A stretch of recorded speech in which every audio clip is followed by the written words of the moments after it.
All right, if you are somebody who's looking to get your ass in shape, I'm gonna give you the top 20 things I think you can start doing today to help you get closer to doing just that. And if you're wondering who the hell I am to give you advice, I'm just a guy who's coached a lot of people over the past 7 years that has helped them change their life. So I promise I'm not just some quack. All right, let's get into it. The first tip is going to be take one dedicated, scheduled 10 to 15 minute walk per day. Now you might be sitting there thinking, Eric, what the hell are you talking about? 10-minute walk? Yes, 10-minute walk, because number one, obviously it's just gonna help you move more, it's gonna help you burn more calories, expend energy, which is gonna help you lose weight, maintain your weight, all of that good stuff. Number two, it's also going to be a mental break as well, because you probably know what to do, you're just not doing it. Sometimes just getting outside, getting away from work, getting away from your kids, whatever the case may be, can help you mentally be able to stay on track.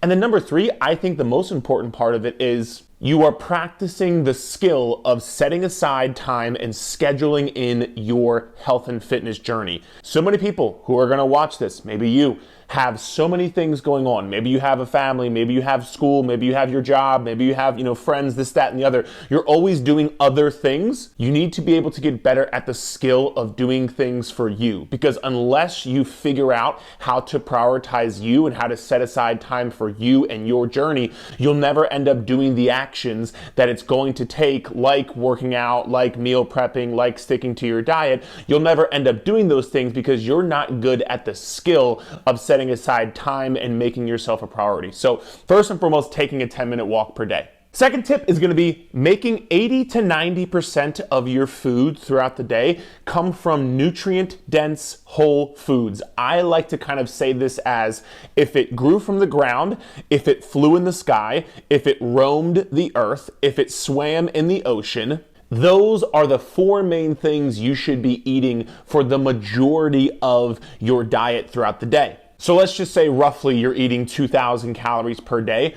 Roughly about 1,600 of those should be coming from nutrient-dense whole foods. And the reason this is going to be so important because it's going to give you energy, it's going to give you good mental focus, mental clarity, it's going to help keep you full, it's going to help keep you satisfied. When you're eating majority minimally processed, more nutrient-dense whole foods, you're going to get more vitamins, you're going to get more minerals. Not only are you going to be able to potentially lose weight if that is one of your goals, but you're also going to have good health. I think sometimes people forget, like, yes, losing weight is going to bring you good health, but also, again, things like vitamins, micronutrients, minerals, all of those things, you want to be able to keep ahead of the game on that. And if you're eating roughly 80 to 90% nutrient-dense whole foods, you will be able to get that done. Now, on the flip side of that right there, 20% of your 10 to 20% of your food throughout the day can come from, treats or things you enjoy, or, so a little bit more processed food, because in the same way, I don't think it's healthy for you to make the majority of your diet very highly processed foods. You're eating next to no nutrient-dense whole foods. I also don't think it's healthy to eat, like, quote unquote, no bad foods ever, and all you ever eat is broccoli and rice and tilapia. Like, that's not gonna be healthy either. That's not gonna be sustainable either. That can really lead into some, disordered eating with foods and things of that nature. And so 80 to 90% of the time, the majority of the time, you're going to eat your minimally processed nutrient-dense whole foods. 10 to 20% of the time, you're going to throw in some things that you enjoy here and there, whether it's some cookies, whether it's a chip, whether it's ice cream or pizza or whatever it is. But again, remember, that is not the majority of the time. 10 to 20% of the time will be those sorts of foods. And so let's say, for example, again, you're doing a 2,000 calorie diet. Let's say, 200 to 400 of those daily calories are coming from the treats. The other 16 to 1,800 are coming from the minimally processed nutrient-dense whole foods. I think that is a very healthy balance that you'll be able to keep, not only for your actual physical health, but also your mental health, and making something that you can be consistent with and sustainable forever. The fourth tip is going to be following the fruit rule. What the hell is the fruit rule? The fruit rule is simply just going to be, I know sometimes a lot of us, myself included, will eat just because we like to eat, or we might even not really be hungry. We might just be bored. We might be eating out of habit. It's just a habit to have some chips at night. We might be eating out of stress. We might be eating out of emotions. So to make sure that you are being mindful when you are consuming the food you're eating and not just eating to eat or eating for emotion or whatever the case may be, practice the fruit rule. The fruit rule is going to be before you go into whatever you were about to eat, whether it's your chips, whether it's your cookies, whether it's the ice cream, whatever the thing is, have one serving of your favorite fruit before you go into having the pretzels or the chips or the cookies or the desserts or whatever it ends up being for you. Because if you can sit there and ask yourself, am I hungry enough to actually get some fruit, eat it first, wait about 5 to 10 minutes, and then eat whatever I was going to eat? Because at that point, the goal isn't to not eat. The goal is just to be mindful. So if you're eating your fruit, you're waiting 5 to 10 minutes, and then if you're still that hungry, you want to eat whatever you were going to eat, cool. Go ahead and eat whatever you were going to eat. That's fine. The goal isn't to not have anything. The goal is just to be mindful. And you'll find sometimes you were going to go grab the pretzels, but you're like, oh wait, I got to have this banana first. And you're like, I don't really want a banana. That would probably tell you you're not that hungry. You're probably just eating out of boredom or stress or habit or whatever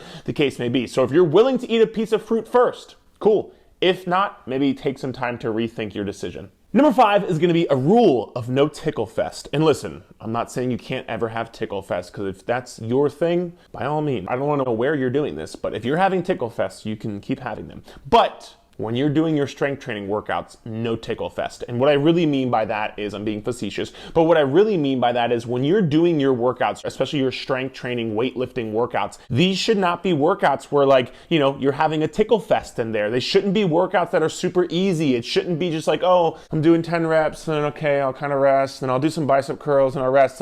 You should be pushing yourself. You should be pushing yourself close to failure. The last couple of reps should be looking like these last couple of reps right here. You should be going into your workouts, into your sets, pushing yourself, lifting heavy weights, pushing yourself very close to failure. The last reps should be difficult. You shouldn't be able to just during your workout while you're lifting your weights, talking to the person next to you about having coffee or whatever the hell it is. You gotta push yourself if you wanna see your body change. Because if not, you give your body no reason to actually change. Remember, your body just likes to do something called maintain homeostasis. That just means stay the exact same. It doesn't want to go up, it doesn't want to go down, because your body doesn't care about you losing weight, getting healthier, getting in shape. Your body just cares about keeping you alive. It's the main goal of your body. So this homeostasis, just it's the easiest thing your body can do to keep you alive. You want to build muscle. You want to get stronger. You want to lose weight. You have to make your body do that. It's not just going to happen by chance. And so when you're going into your lifting workouts, make sure you're pushing the envelope. No Tickle Fest here. At least do it wherever the hell in the park or wherever you guys have Tickle Fest at, not in your workouts. Number 6, you are going to have breakfast within 1 to 2 hours of waking up. Now, I know there's some controversy around it. Oh, I do intermittent fasting and I lose weight. I love it. Cool. I'm super stoked for you. We don't need to know that you do intermittent fasting. That's fine. We hear it enough. Trust me. If you like fasting, that's fine. I just, again, speaking from somebody who has coached a lot of people over the past 7 years, I have seen having breakfast within 1 to 2 hours after you wake up can substantially help that nighttime hunger, those mid-afternoon cravings where a lot of people tend to go off track. Think about it. Where do you normally go off track? Is it randomly at 11:36 a.m. on a Tuesday? No, it's normally at, that 3 to 4 p.m. when you get home from work and you're fucking starving. Or it's at 6, 7, 8 p.m. when, you're hungry, your cravings are up, you want something sweet. That's when most people go off track. But the reason most people go off track there, and the reason you have cravings and hunger, isn't because of that period of time. It's because of what you're doing earlier in the day. If you're not getting in enough food, enough calories, enough nutrients, enough protein earlier in the day, your body is going to say, when that 2, 3, 4, 5, 6, 7, 8 p.m. time frame rolls around, your body's going to say, yo, the beginning half of the day, we got nothing here. We want something. We're fucking hungry. We're starving. Give us something. When you get into that, oh my God, I'm just so hungry, you're not going to care what you eat. You're not going to care how much you eat. It's almost like this, and you can relate to this probably. It's like this endless pit where you just just can't get enough food because you're just so hungry. And then afterwards, an hour later, you're like, fuck, why did I do that? Oh my God, I'm so full. I went over my calories. I didn't stick to my plan, so on and so forth. To avoid all that, just make sure you have breakfast 1 to 2 hours after waking up. And then on top of that, make sure that this breakfast includes 25 to 30 grams of protein, 1 serving of fruit, and then at least 1 full glass of water. Because again, we talked just now about one of the reasons why this is happening to you at night. If you're overeating at night or you get super hungry, you're not getting enough nutrients. And so if you can not only start your day with breakfast and then start your day with good quality nutrients in your breakfast, not only is that going to help fight off the hunger, which is going to help keep your overall calories in check, which can help you get in shape, but also it starts your day with a win. It starts your day with a win in terms of, call it quote unquote healthy eating, call it quote unquote healthy living, getting in shape, all of these things, which is massive because in the same way you feel like things can snowball in a negative direction, things can also snowball in a positive direction. So if you're getting up and you're having a full glass of water, if you're having some fruit, and if you're having protein, especially if you're struggling right now, that can really start the rest of your day off, not only from a physical perspective of you're gonna have more energy, you're gonna have better mental focus, better clarity, all of these things, but you're also just gonna feel like you're on track, which that way when you go into lunch, for example, you're already on track, you have good energy, you're feeling good, you got your win early in the morning. Cool. When everyone's having, everyone else is having in the break room, they're having their chips or their, cupcakes or whatever it is, you're sticking to your, what you brought for lunch because that's what you made, that's what you wanted to have. It's going to help you stay on track and then that's going to lead into dinner. So all of these things cascade in a positive direction when you can make sure you have these. And by the way, people always say, oh, Eric, I got no time in the morning. It's funny. Cool. Pour water into your protein shaker, put some protein powder in it, and then have a banana. That covers all of what I just said. It has water, it has protein, and you have fruit. It does not have to be complicated. You can do a glass of water or a protein shake with Greek yogurt and some raspberries. That would be a phenomenal breakfast. It does not have to be complicated, all right? Number 8, limit going out to eat to 1 to 2 times per week. Now, I know some people, maybe you're traveling for work or whatever it is, I get it, but for the majority of people, if you can limit going out to eat 1 to 2 times per week, I think number 1, when you actually do go out to eat, you'll actually enjoy it that much more because it's actually more of an experience. But number 2, let's be honest, usually those meals are going to be higher in calories. Easily, when you're going out to eat, you can get meals that are 1,000, 1,500, 2,000 calories when it comes to the meal, it comes to the bread beforehand, it comes to the appetizer beforehand, maybe you're having a drink or two, which we'll talk about in a second as well. That can easily be your entire day's worth of calories. And no, I don't want you to fast the entire day to make sure you can have that one meal. That would be very dumb. Limit going out to eat 1 to 2 times per week. And you also you don't know. You're not able to be in control. Yes, there are things you can do, which again, we'll talk about in a very quick second, but by the way, you also save money, you know what I mean? You won't have to spend as much money going out to eat, which I know you like as well, but limit going out to eat 1 to 2 times per week because that's going to be able to help you stay on track. But then when you do go out to eat, I want you to practice the 1 plate rule. What is the 1 plate rule? The 1 plate rule is going to be everything that you're going to have for that meal. It has to fit on 1 plate.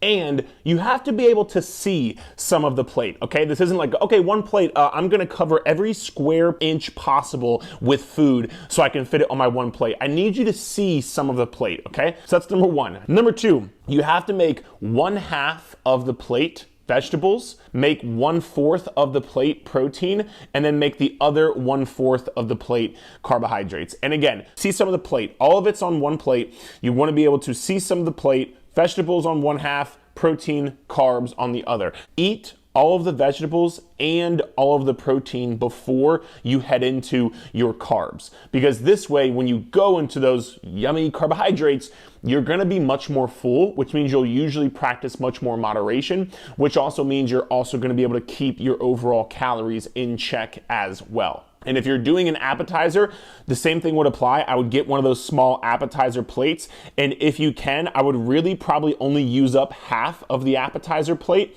And if you're going for dessert, we'll actually talk about dessert here in a quick second. And the 10th tip is going to be limiting alcohol to 1 to 2 times per week max. And then when you do have it, I would limit yourself to 1 to 2 drinks max. Now again, you can sit here and tell me to fuck off. I've been told that many times before, so it's not gonna hurt my feelings. But just through me coaching the people I've coached and so on and so forth, the most successful people that I have seen actually change their life, get in shape, lose weight, build healthy habits is going to be the people who, quite frankly, are minimal alcohol drinkers. Because let's be honest, not only when you drink alcohol, yes, that comes with calories. The alcohol you're consuming comes with calories, but what does it also come with? It also comes with food. Are you snacking on celery when you're drinking alcohol? Usually no. It usually comes with pizza, comes with wings, comes with nachos, comes with, all the appetizers, bread, whatever the case may be. So that's what it's coming with food-wise. You're adding that much more calories. Also, your inhibition lowers when you drink alcohol. What is that? It's basically like your willpower to stick to something. That's why, one of the reasons you don't want to drink and drive. Please, God, don't fucking do that. But your inhibition lowers. And so, you're not going to care if you have an extra bite or two of the appetizer. You're also probably not going to fucking track it. And by the way, you're also probably not going to even remember that you had those 3 bites. And then you're going to come back and say, why the fuck am I not losing weight? It's because you had that 2 or 3 nights throughout the week that you were drinking, that you had way more calories that you don't even know of because you're not tracking those calories because you don't care because your inhibition is lower. So I would just be sure to be mindful of your alcohol intake. I can't tell you personally speaking. I personally don't drink alcohol. That's a personal decision. Cool, whatever. But the amount of clients that I have who used to drink a lot, who really either don't drink at all anymore or very rarely throughout the course of a month, again, those people have just made the most progress, to be honest with you. So take that for whatever it's worth. All right, number 11, going over to the red side now. Use the 3-bite rule. What the hell is the 3-bite rule? I came up with this when I was coaching one of my clients, Sophie. Shout out my client, Sophie. She was going on a vacation. She was going on a cruise, and we were trying to figure out what was she gonna do to help herself still practice some moderation, but also enjoy herself, but also not go overboard. And we came up with the 3-bite rule.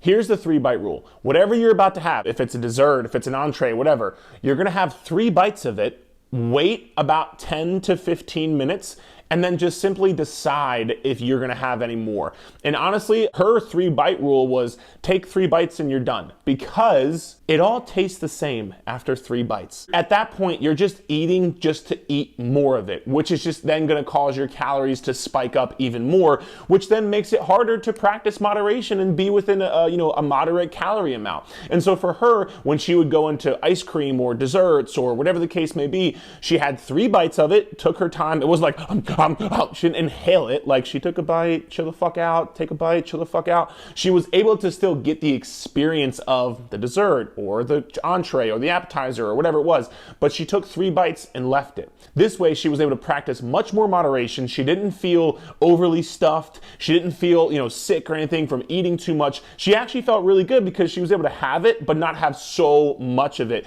And I think actually on that particular vacation, she came back and either weighed the same, or I think she might even have weighed less. Not that we really care about body weight that much, but it was just interesting to see most people, go on vacation or go out to eat or whatever it is and gain weight. She was able to be at the very least where she was. She might have even had lost weight. So the 3-bite rule, you can use that for anything, any scenario, dessert, entree, appetizer, whatever the case may be. That's how you can get a little bit of the experience, but then not have to go overboard, because remember, it all tastes the same after 3 bites. Number 12, always cook for 2. I don't even mean 2 people, although maybe you do. And listen, I get it. Maybe you're a parent and you cook for 4 and you're like, what the fuck are you talking about, Eric? What I mean by this, and this is just something I've always done, whenever I cook any food, I never just cook for 1 meal. Because honestly, I'm lazy as hell. I do not like cooking. I do not like meal prepping. I do not like any of it, okay? And I want to spend as minimal time as humanly possible doing it. So for me,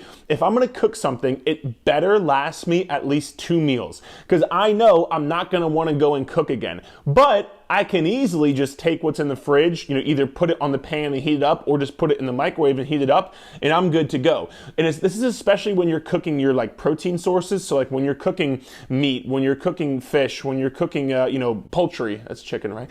When you're cooking any of your protein sources especially, don't just cook for one. Or even like when you're cooking your vegetables or making salads or whatever it is, always cook or prepare for 2 meals. Because that way you can also just always stay a step ahead. Because listen, sometimes something is gonna happen. Life's gonna happen, right? You know this. But when life does happen, like if you get stuck up on a work call or your kid, gotta run to the store and back or run get your kids and back, whatever it is, you're always gonna have that extra. But you have the extra and now you have nothing, but that's cool because when you go and cook again, you'll have the extra. And so you'll cook, you'll have the extra, you'll always be a step ahead, which I think is really important for just consistency, staying on track and making this a sustainable change. Number 13, eat a lot of the same foods in the same meals. Now, I get it. I get a lot of pushback on this. Eric, I don't like eating the same thing every single day. I understand, but find things that you do like. And you can rotate them. Like, let's say, for example, if you actually, I have a video on my podcast.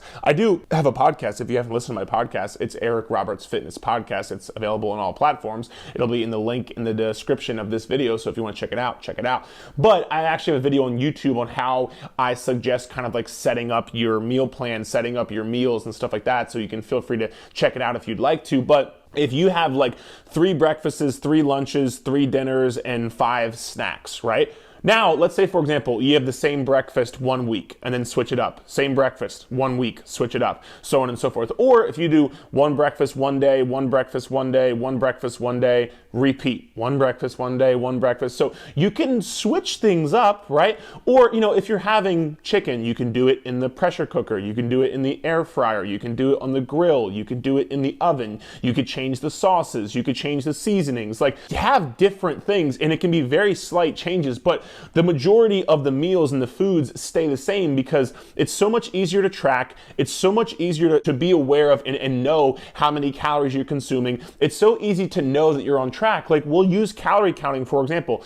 At this current stage in my life, I don't need to count calories anymore. Why though? Because number 1, I counted calories for 3 years and I learned what I needed to learn. And then number 2, I eat the same things every single day. So there's not much variation. So there's not much room for me to fuck it up, to be honest with you, because it's just the same things. And it's things that I enjoy though. Like, my favorite meal ever is ground beef, white rice, and spinach and peppers. I could eat that meal every fucking day for the rest of my life. Put like a little bit of ketchup on top. I'm good. I love that. I want to eat that every single day. So find these things that you enjoy and be able to have them, repeat them. It'll make your journey a lot easier. It might not make it sexier, but it'll make it a lot easier. Number 14, make sure to have protein every 2 to 5 hours. This is for a few reasons. Number 1, there's something called muscle protein synthesis. This is what actually helps you repair your muscles and recover your muscles and get stronger and build muscle and do all these great things, right? Recover from your workouts. It's great. That is what's going to help you optimize your muscle protein synthesis. And so if you're somebody who you're lifting weights, you're working out, you want to get stronger, look better naked, all these great things, that's going to help you optimize that. Number 2, protein is the most satiating macronutrient. What does that mean? That just means it helps keep you more full. And so in this situation, you're going to be more full throughout the entire course of the day. Because if you're having protein every 2 to 5 hours, you'll be full, maybe get a tad bit hungry, but then you have protein again. Be full, tad bit hungry, protein again. And this cycle will be really good for keeping you full. And then again, number 3, it's just gonna help you be mindful of keeping your health and fitness journey a priority. Because if you're taking the time to, whether it's even just slamming down a protein shake or having a protein bar or whatever it is, that is gonna help you be mindful of your fitness journey, make time for it, prioritize yourself, which is going to help you stay on track that much more. It's not because you're gonna boost your metabolism with your metabolic fire and all this crazy shit that like we used to think, eating 6 small meals a day is best for fat loss. It's not from a metabolism perspective, but it can be very beneficial for those reasons that I just listed earlier. Number 15, learn to get really good at saying no or no thanks if you want to be polite. And the reason I say that is because you're going to get a lot of things that pop up where, quite frankly, you might have to say no. Like you might have to say no to the extra drinks. You might have to say no when somebody offers you some extra cupcakes in the office. You might have to say no when people want you to stay out till midnight, 1 a.m., 2 a.m., drinking, partying, doing all of this because you're supposed to wake up and get your workout in the next day. Be real with yourself. If you stay out till 2 in the morning, 3 in the morning, you really gonna get up and work out the next day? I think not. You're probably gonna lay in bed, eat comfort food, fuck up, quote unquote, your diet, try to get back on track and have this cycle all over again. So just get comfortable with saying no thanks, especially in the beginning. When you're really trying to buckle down, when you're really trying to make a change, when you're really trying to do this, I'm not saying you can't have a life. I'm not saying don't leave your house. I'm not saying, cut off all of your friends. But I am saying, again, like we talked about earlier, you're going to have to prioritize your goals and your journey in order to actually get you to where you want to be. Because for you to take the actions necessary, it's got to come from a place of you prioritizing your goals and your journey. So just get comfortable saying no thanks. I'm good. I'm trying to work on my health and fitness goals. And if somebody has a problem with that, I don't know if you really want them in your life anyway to begin with. I'm just going to say that. Number 16, I would be so wrong if I didn't mention sleep. I know you already know this. I know you know how important sleep is, but here's just a couple of fun facts for you. All the studies done on sleep and hunger have come from a place of when people don't get 7 hours per night. That is like the mark off for the studies, right? It's called sleep deprived is what they call it, under 7 hours. Now, I'm not even saying you have to get 7, but at least get 6. Like, please, for the love of God, at least get 6. Parents with young kids, I understand. It's very hard for you. I get it. Try the best you possibly can. But what they found was when people are sleep deprived, there are 2 main hunger hormones. One is called leptin and one is called ghrelin. I don't mean to flick you off, but the second one is called ghrelin. Leptin is the hormone that tells your body, your brain, hey, I'm full, I'm good, we don't need to eat more, I'm satisfied. Ghrelin is the hormone that tells your body, hey, I'm starving, we need to eat right now, I'm fucking hungry. When you are sleep deprived, your leptin, the hormone that tells your body you're full, decreases, and your ghrelin, the hormone that tells your body you're hungry, increases. So literally just from you not getting enough sleep, your hunger is gonna go up, your cravings are gonna go up, combined with you're probably tired because you're not getting enough sleep. So now your willpower is lower, you have a shorter fuse. All of this stuff adds up to you not getting your workout in, to you not sticking to your calories, to you, not saying no to certain things and, going off track with your diet, whatever the case may be. It's so important for you to get proper sleep. I haven't even talked about from the workout side of things. For you to actually recover from your workouts, sleep is when you do that. During the day, you don't change your body in the gym. You change your body outside of the gym and really when you sleep, because that's when your body does all of the repair processes. And so if you are trying to get stronger, build muscle, change the way you look, your sleep is one of the most important things for that, because if you don't recover, you're not going to make any change. And so I know you know this, I just really hope you take it more seriously. Hopefully this video is going to help you do that in the future, because it's massive. It makes a massive difference. Number 17, have one big ass salad per day. This is actually something we utilize inside of the Clubhouse. My Clubhouse is my group coaching program. So I mentioned earlier, I'm a coach. I've helped people lose weight, get stronger, change their habits, change their life for the past 7 years. It's what I love doing. I built an entire business around it, and the Clubhouse is where we do most of that. And so inside of the Clubhouse, we have something called our kill list, which is basically just every single day you have to knock, 3 to 5 things off to help you get,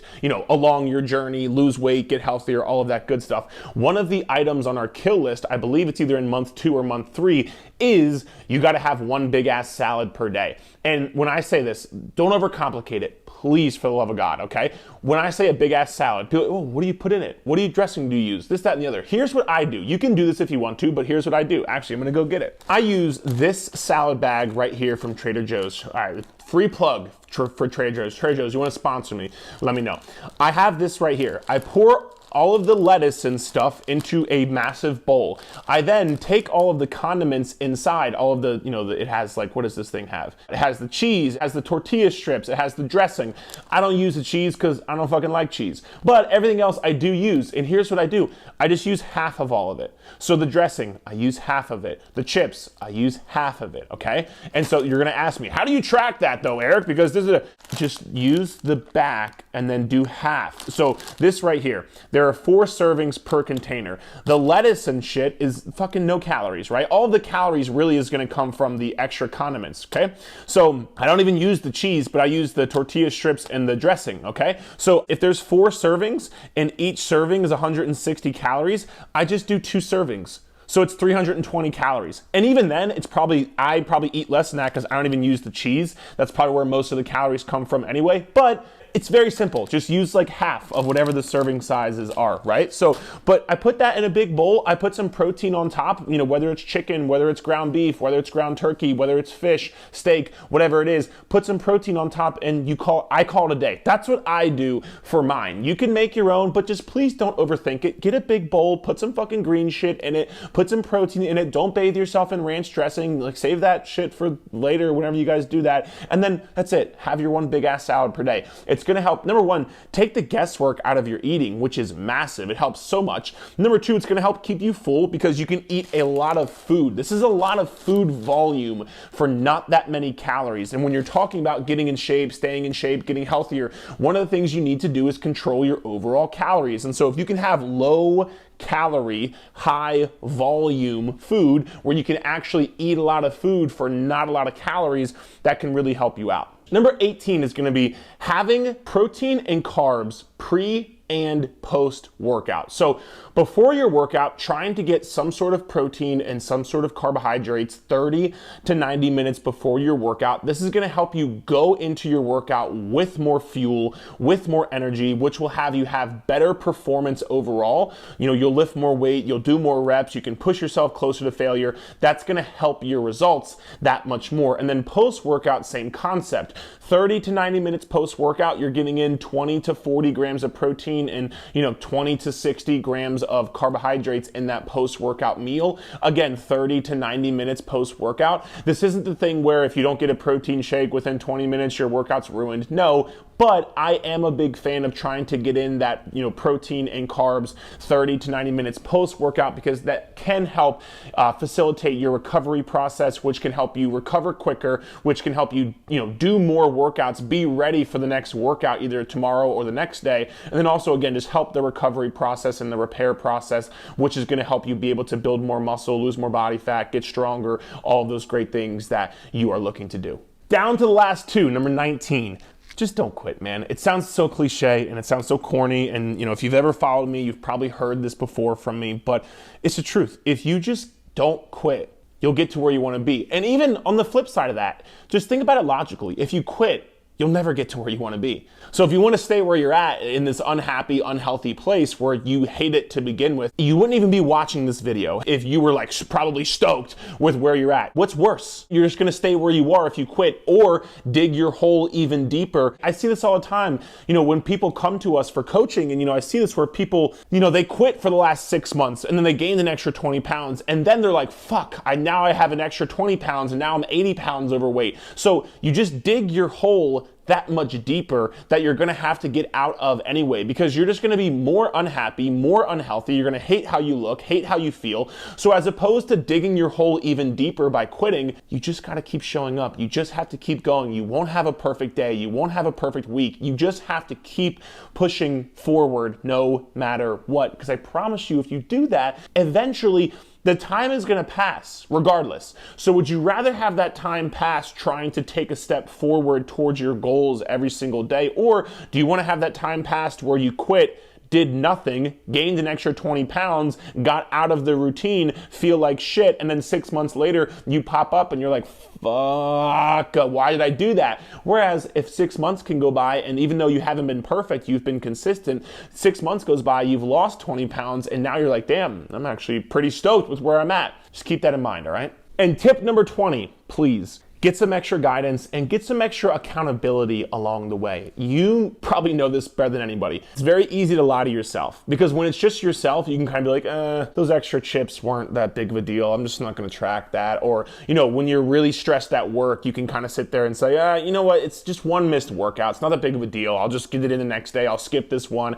I've been really good. You heard that one before? I've been really good this whole week. It's not that big of a deal. Or from a guidance perspective, if you just don't know what the fuck to do, that can be so demotivating. Honestly, it can be so demotivating that people don't even start. Like most people who come to us for coaching, they come from a place of like, either they want the extra accountability or it's from a place of like, I just don't know what the fuck to do. Because think about it, it's hard enough as it is. It's even harder if you don't even know what the fuck you're doing. Like if you don't know are your workouts even gonna get you progress? Are the calories you're eating even right? Are your macros even in check? Like, is your meal plan even set up right? If you don't know these things, things, the ambiguity leads you just to say fuck it, because you don't know. It's what exercises do you do? How many reps do you do? How many sets do you do? It's a lot to think about. Let's be honest. You don't do this full time for a living like I do right here. Whether you're going to school or whether you're a parent, or whether you're going to work every single day and you're a parent and you're going to school, you can do all the things. This isn't your job, right? Like, this is my job. This is what I do for a living. I take the guesswork out of people's health and fitness and workouts for them.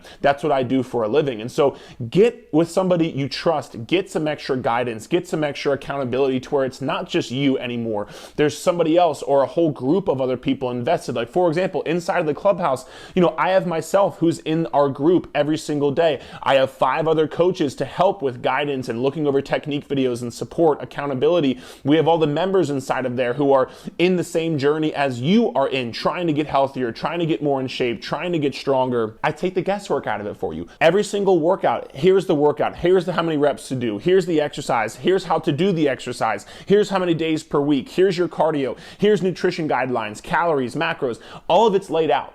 And so when you can know, here's my plan, this will get me progress as long as I follow it, it'll still be hard. It'll still be hard to show up and execute and take action and do all these things, but it does make almost like a weight off your shoulder to know that if you just show up, what you're gonna do is gonna bring you the results that you are looking for. So if you wanna check out more about the Clubhouse, we also coach people one-on-one. So if you wanna check that out as well, I'll link all of that in the description of this video below. And beyond that, that's my 20 tips, guys. I hope you enjoyed. If you did, please feel free to subscribe to the channel. That would help me out a ton. Give the video a thumbs up and let me know below. Actually, if you've watched this far, let me know below which one was your most favorite out of these 20 tips, all right?